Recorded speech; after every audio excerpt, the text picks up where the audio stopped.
berwenang menghanyutkan, izinkan saya mengucapkan salam kepada para hadirin sekalian.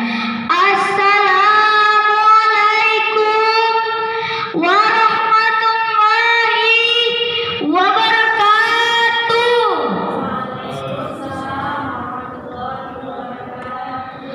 Alhamdulillah, alhamdulillah, alhamdulillahirabbil alamin. Wassalatu wassalamu ala asyrafil anbiya'i wal mursalin wa ala alihi wa sahbihi ajmain, amma ba'du. Segala puja dan pujian tak pernah kita bosan untuk selalu terucap dari lisan kita. Kita bersyukur atas nikmat hari ini kita dapat menghirup udara yang bersih. Sementara saudara-saudara kita di belahan provinsi seperti di Riau, Jambi, Kalimantan, dan negara lain, mereka menghirup asap yang menimbulkannya banyak penyakit. Fabi ayyi ala'i rabbikuma tukadziban. Maka nikmat Tuhan manakah yang kamu dustakan? Salawat dan salam kita sanjungkan kepada kekasih Allah, seseorang yang menjadi teladan dalam aspek kehidupannya, Nabi akhir zaman sang baginda Rasulullah sallallahu alaihi wasallam.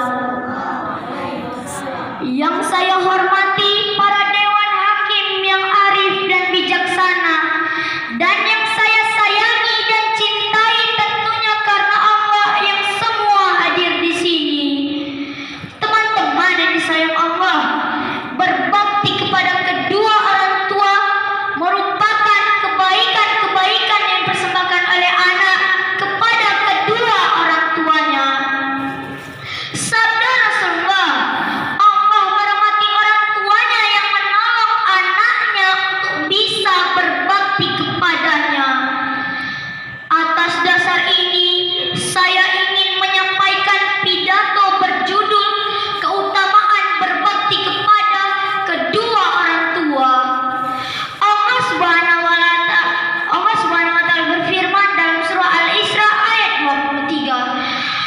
A'udzu billahi minasyaitonir rajim. Bismillahirrahmanirrahim. Wa qada rabbuka alla ta'budu illa iyyahu wa bil walidaini ihsana, yang artinya, dan Tuhanmu telah memerintahkan hendaknya kamu jangan beribadah kecuali kepadanya, dan berbuat baiklah kepada kedua orang tuamu dengan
Jadi jangan